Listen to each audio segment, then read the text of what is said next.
12 महीने शिवरात्रि आती है, बोलो आती कि नहीं आती? आती है ना 12 महीने। 12 महीने शिवरात्रि आती है। कैलेंडर पर एक गोला बनाकर रख देना कि हमको ये शिवरात्रि आई है, हर महीने की शिवरात्रि तुम्हारे ध्यान में रहेगी। एक पारिजात का पुष्प, हार श्रृंगार का पुष्प, एक अगर देवाधिदेव महादेव को आपने चढ़ाना चालू कर दिया, समर्पित करना प्रारंभ कर दिया, तो आपको पीछे पलट कर देखने की जरूरत नहीं पड़ेगी, महादेव हाथ पकड़ ही लेगा। पारिजात का पुष्प शिव को समर्पित हो।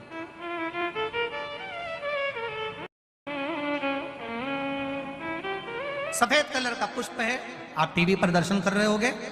केसरिया कलर की, नारंगी कलर की उसकी डंडी है, भगवान शिव को समर्पित। पारिजात जब हम देवाधिदेव महादेव को जल समर्पित करते हैं, भगवान शंकर को जब हम जल चढ़ाते हैं, उस समय पर भी भगवान को, अगर तुम्हारे पास में थोड़ा सा पारिजात की जो डंडी है सुखाई है, आपने पारिजात फूल के नीचे की जो डंडी है उसको तुमने सुखाकर अगर चंदन बनाया है, तो वो चंदन आप प्रतिदिन भी देवाधिदेव महादेव को समर्पित कर सकते हो। पारिजात पुष्प। एक बात और हमारे स्मरण में रहे,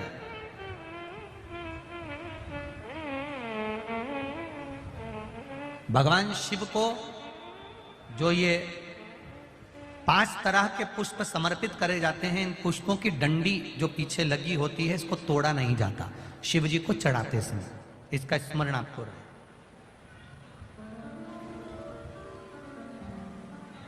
तीन शिवालय ऐसे हैं जहां पर पारिजात के पुष्प को समर्पित कर देने से, भगवान शंकर को अगर पारिजात का पुष्प समर्पित किया जाता है तो मनवांछित फल की प्राप्ति होती है।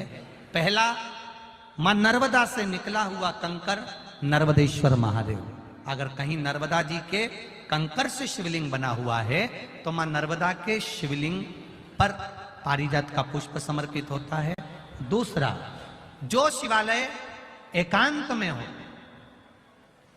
एकांतेश्वर महादेव जो एकांत में बैठे हो, भले ओटले पर बैठे हो, अकेले बैठे हो, एकांत में बैठे हो, वो एकांतेश्वर महादेव पर भी पारिजात का पुष्प समर्पित कर देने से, अगर कोई अदालत का कोर्ट केस होता है तो बाबा देवाधिदेव महादेव का मात्र पारिजात पुष्प का स्मरण या उसको समर्पित कर देने से भी फल की प्राप्ति होती है।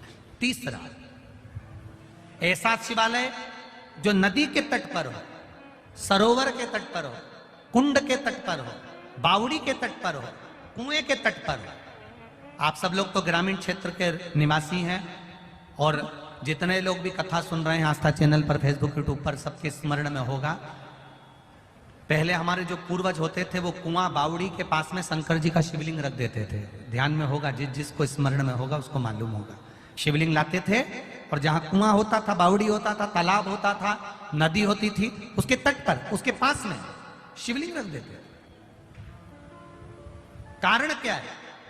किसी जलाशय, कुआं, बावड़ी, तालाब, नदी, सरोवर, इसके पास में जो शिवलिंग होता है उस शिवलिंग को बहुत सिद्ध करने की जरूरत नहीं होती। स्वयं गंगा मैया उस कुंड बावड़ी के रूप में रहकर शिवलिंग को सिद्ध कर देती है और वहां स्वयं विराजमान हो जाती है महाराज। वहां पर भी यह हार श्रृंगार, पारिजात का पुष्प शिव को समर्पित किया जाए। 3 जगह ऐसी है जहां कभी मौका मिल जाए और तुम्हारे पास में पारिजात का फूल हो और कहीं तुम्हें मिल गया, तुमने आज्ञा ले ली, हम ये पुष्प ले लें क्या, और लेकर अगर आपने चढ़ाया है तो उसका फल जरूर मिलेगा। पारिजात, हार श्रृंगार का पुष्प।